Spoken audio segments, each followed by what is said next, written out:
Hostage, a Todd Mills mystery, book 3 in the series.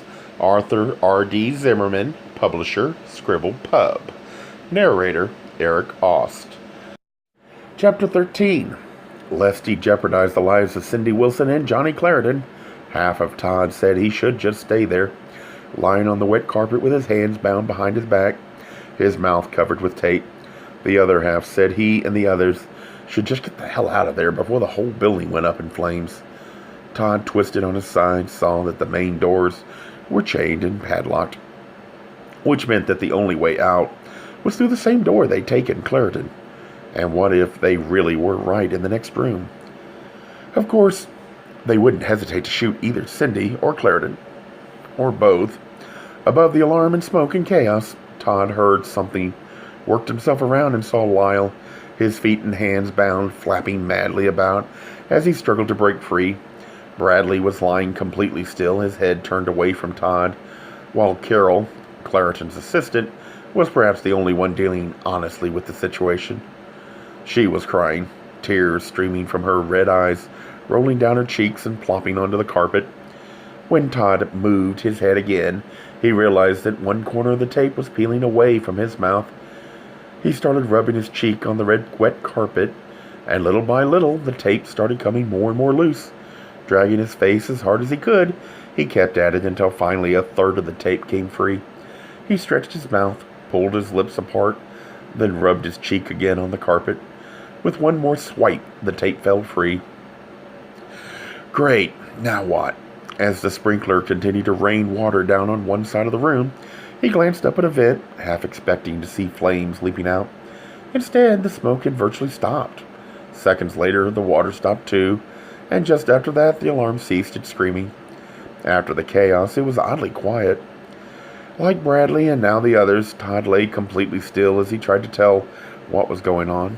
Within seconds, he heard voices and commotion from the main hall. But who was it? Their assailants, or a herd of firemen? When he was sure that the sound was from many more than just 3 people, Todd didn't restrain himself. "In here!" he hollered. "Hey!" Within moments, someone was banging at the chain door. Todd shouted out again, and then there was this incredible banging, not realizing there was another door into here from the dining room, one that was not locked. A handful of firefighters in rubber coats and boots burst through the door, their axes drawn. "What the hell?" said one of them upon seeing Todd and the others tied up on the floor. "Get the police!" shouted Todd. "The congressman has been kidnapped." While one of them radioed for the cops, the other 3 guys put down their equipment and quickly started freeing Todd and the others. One of them helped Carol removing the tape and cutting the plastic handcuffs, then aided Bradley, while one worked on Lyle and the other on Todd. As soon as he was loose, Lyle burst up like a bull. "They went through here," he shouted as he charged out the small door and into the main dining room. "Oh my God," said Carol, her blue suit and white frilly tie thing smoke-soaked, as she slumped in a chair. "There were 3 of them, 2 men, one of them bald, and a woman. You've got to stop them. They've got Congressman Clarendon and another woman, too." His wet suit hanging heavily from him, Todd clambered to his feet and looked around. Both the room and the situation were a complete mess. What a disaster. What an opportunity. His instincts seized the moment and went into overdrive. "Bradley," he said, turning around, "get the camera going. Maybe we can catch up with Clarendon." Bradley took a deep breath, exhaled, and, with not quite as much enthusiasm as Todd, replied, "Yeah, right." The unblinking eye. Though a quick search of the building didn't turn up Congressman Johnny Clarendon and his kidnappers, it was only minutes before Cindy Wilson was found unconscious on the loading dock. An ambulance and paramedics were quick to arrive, and they administered emergency first aid, covering a bleeding wound on Cindy's head, making sure her pulse was stable, and loading her onto a gurney. Less than 5 minutes later, the ambulance whisked her away to Hennepin County Medical Center, the best trauma center in the upper Midwest.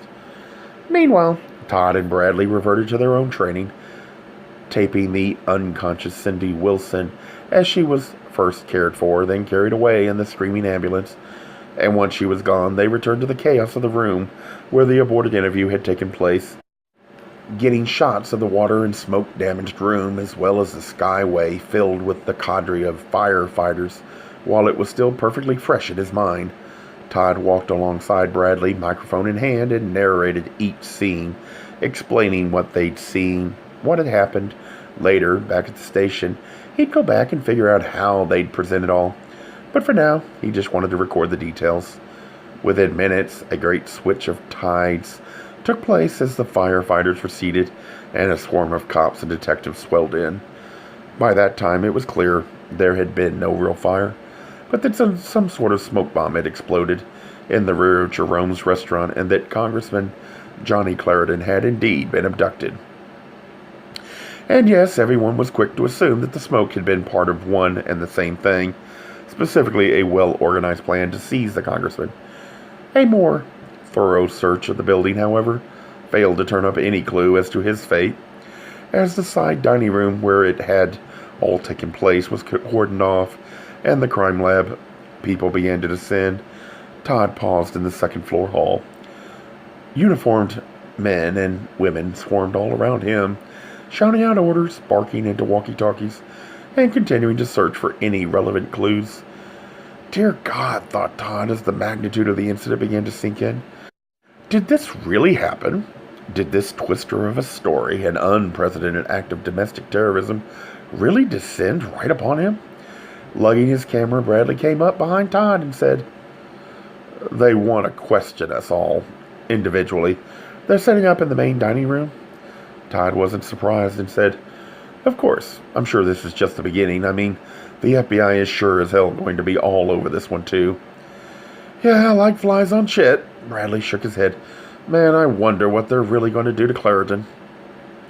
"I don't know, but I don't think they'll keep us waiting very long." Todd looked up and down the busy hall, half expecting to see one cop in particular, one who was sure to be worried about Todd's well-being. "I'm surprised Rollins isn't here already. You haven't seen him, have you?"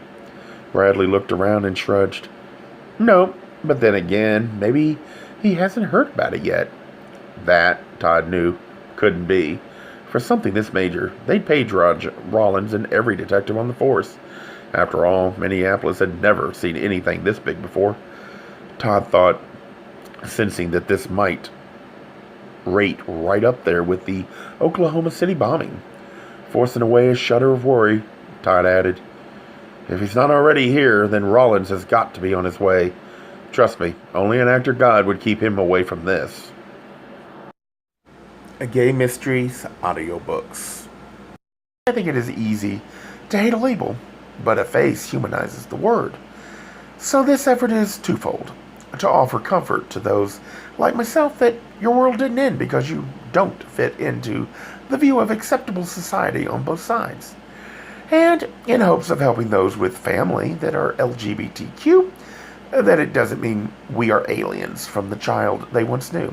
Reassure them so they can maybe be supportive at the same time, being true to their values.